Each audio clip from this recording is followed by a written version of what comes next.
Good morning, good afternoon, or good night, and welcome to Command Power, the show in which we discuss all things Magic the Gathering with a focus on Commander. And today we have a brand new deck tech for you. Today's deck tech is going to be centered around Ashnod Flesh Mechanist. For 1 black, it's a legendary creature, Human Artificer 1/1 with Death Touch. Whenever Ashnod Flesh Mechanist attacks, you may sacrifice another creature. If you do, create a tapped Power Stone token, and 5 colorless, exile a creature card from your graveyard, create a tapped 3/3 colorless zombie artifact creature token. So I've been having a bit of a 1-mana Commander obsession lately. There's something just very satisfying about knowing that you always have a play on turn 1 and that that's going to be your commander, which your whole deck is built around. Unfortunately, there aren't that many 1-mana commanders that really interest me, but Ashnod was always one of them. I found it very interesting that it asks a lot of your deck building because there's a lot of puzzles that you need to complete for this to really be good. You need to have ways to make it unblockable so it connects over and over. You need to have ways to use the Power Stone tokens, which are fairly restrictive on their own, and you also have to have obviously creatures that you can repeatedly sacrifice. So there's a lot of things that need to go right,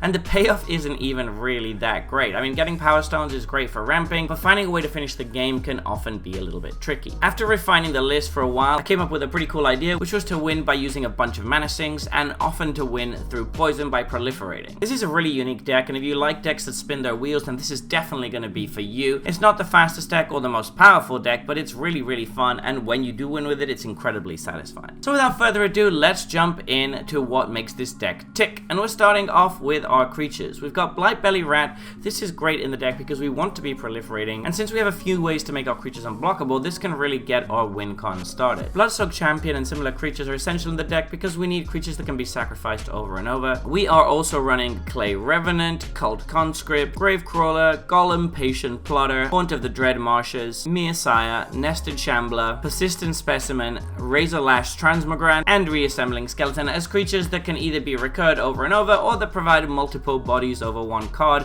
often on turn 1 or turn 2, so that we can immediately follow up our commander with them.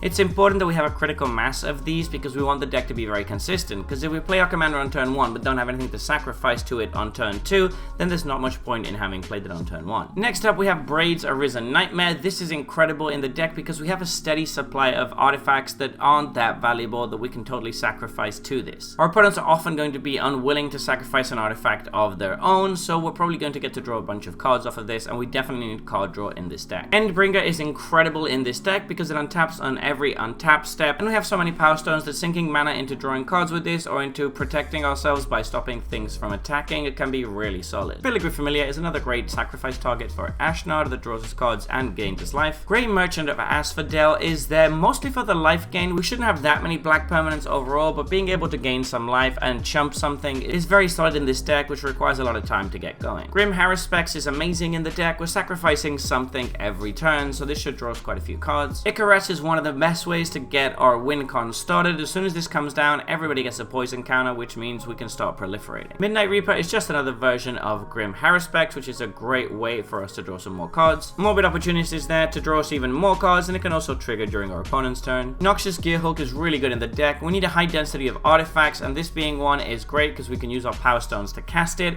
and of course gaining life is incredibly important in this deck. Solemn Simulacrum can also be cast with our Power Stone tokens, and ramp and card draw is just always good. It can even be sacrificed conveniently to Ashnod. Thran Spider is great. It gives us an incredible mana sink in this deck, and it also provides us with a bit of ramp whilst providing our weakest opponent with a negligible Power Stone. Threefold Thunderhawk is an alternate win condition in the deck when we can't really get our poison plan going. This can grow very huge and make an army very quickly. Wreck Hunter can be amazing if you happen to have it just after a board wipe. We flash it in and get a bunch of Power Stones. Moving on, we have sorceries. Drown in Ichor is a great way to start proliferating and removal at the same time. Infectious Inquiry provides us with a bit of card draw and also gets our poison train going. Pyresis Outbreak is incredibly strong in this deck. Obviously getting the poison train started is great, but if they already are poisoned, then this can be a really good one-sided board wipe that buys us a lot of time. Terracier's Devastation is really solid in this deck. We can sink extra mana into it to make some Power Stones, but also just casting it for 4 mana should wipe pretty much all of the board since we have so many artifacts. For instance, Vraska's Fall is another really solid one that allows us to stop poisoning our opponents and also buys us time. And moving on to artifacts, Astral Cornucopia is going to be great with all of the Power Stones we're running and with all of the Proliferate we're running. Clock of Omens is one of my favorite cards, and I'm so glad to be able to put it in a deck. This can really cook in this deck once we get to the late game. We can tap our Power Stones to untap important artifacts that we can then use over and over. A really good target to untap is something like Staff of Completion that can allow us to proliferate for free. Contagion Clasp and Contagion Engine are both removal that we can sink extra mana into to proliferate. Darksteel Forge is not strictly essential in the deck, so feel free to sub it out, but it can be a great way to guard against mass destruction of our artifacts. Decimator Web is a great way to poison one opponent at a time and move towards finishing the game. Druidic Satchel is great in this deck. 2 out of the 3 modes can buy us some time by providing a chump blocker or life, but the third mode is even better by ramping us and putting a land straight into the battlefield. It's just great to sink all that Power Stone mana into this. Everflowing Chalice is great for the same reasons that Astral Cornucopia is. Listening Fear is incredible in this deck. Coming into play and proliferating is already very good, but in this deck we're frequently going to have the Corrupted bonus active as well, which means that this is going to become a supercharged mana row. Idol of Oblivion is going to draw us cards very easily with all the Power Stone tokens we're making. Key to the City is one of my favorite cards, and it works very well with Ashnod by allowing it to get through unchecked, and since we have all those Power Stones, we can also tap them to draw an extra card per turn. Lux Cannon provides us with much needed removal, and with all the Proliferate we're running, this should be very easy to activate. Skull Clamp is great with all of the low toughness recursive creatures we're running. Sonic Screwdriver is there mostly to make Ashnod unblockable, but all of the other modes can be situationally powerful in this deck as well. Staff of Completion is a really important card in this deck. Being able to proliferate is really solid, particularly since it doesn't cost mana, although it does cost quite a lot of life. Late in the game, when people are poisoned and we have a bunch of Power Stones, we can often untap this multiple times per turn, just winning us the game. Sword of Truth and Justice is really powerful on our commander, and being able to proliferate again is really solid in the deck. Thaumatic Compass is a great one to sink that Power Stone mana into, because it means that we're never going to run out of swamps. And the other side being Maze of Ith is also really good in the deck, which needs to buy a lot of time. Planner Bridge is a hilarious card, which I think is not playable in most commander decks, but in this one it gets pretty close to it. 8 mana to search for something is of course very steep, but we do have some pretty crucial artifacts that we need in the deck, and it can even search for something like Noxious Gearhook at instant speed. Throne of Geth is essentially a finisher in this deck. Once people are poisoned, we can sacrifice our Power Stones to proliferate an extra time per turn. When you add in the ways we have to untap artifact, this can get the game wrapped up fairly quickly. Trading Post is just amazing in this deck as a way to buy time by gaining us life or creating chump blockers. It's also a great way to recur artifacts from our graveyard and can even draw us cards in a pinch. Every single mode is really good in this deck. Unwinding Clock is one of the best finishes in the deck. Once we get this going with any sort of mana sink, it's going to be easy to draw through our deck quickly and get to our crucial cards. Bat of Rebirth should get counters very easily on this deck and can recur creatures from our graveyard over and over. And Victory Chimes is surprisingly good in this deck. You can even use it to help out somebody who's really far behind at the table, but most of the time it's just a way for us to get mana to sink into stuff. For Planeswalkers, we're running Khan. If you ever get to the ultimate, you're in a really good spot, but obviously creating a Power Stone is going to be the most commonly used mode. However, the second mode allowing us to dig is also pretty good. Lolth Spider Queen provides roadblocks turn after turn by creating those spider creature tokens that can actually block flyers as well. They're really good. And Vraska Betrayal's Sting is very easy to get to ultimate with all of the proliferate we're running in this deck, and that can just knock one player out in an instant, but also the removal on her and the fact that she also proliferates is just really good. Finally, moving on to lands, we have a bunch of ways to get Ashnod through for damage, such as Access Tunnel, Minas Morgul Dark Fortress, Rogue's Passage, and Shizo Death Storehouse. These are all great ways to make sure she connects later on in the game when people have blockers. We're running Bojuka Bog to deal with opponents' graveyards, Buried Ruin to recur artifacts from our own graveyard, Inventor's Fair to gain a little bit of life, which is important in this deck, and also search up for a crucial artifact later on in the game. Khan's Bastion as a way to proliferate through our mana base and a great mana sink. Mystifying Maze as a way to deal with our opponent's creatures. Again, with all of the Power Stones we have, it should be easy to find mana for this. Springjack Pasture can gain us some life later on in the game and can also generate some chump blockers. And War Room is a great way to draw some extra cards. I will say as a quick aside that you could probably cut a couple more swamps for more utility lands if you wanted to. However, it is a little bit risky because we are running Mutilate in the deck, and if you cut too many swamps, then it might essentially neuter that card, which is one of our best board wipes. So there you have it. That has been my Ashnod Flesh Mechanist deck tech. What do you think about this one?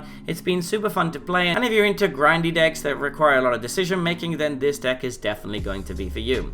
But what do you think? Are there any cards you think I missed? Any things you think I shouldn't have included? Let me know in the comment section below. I read all of your comments. And if you enjoyed this video, don't forget to click like or subscribe. It really helps the channel. And until next time, take care.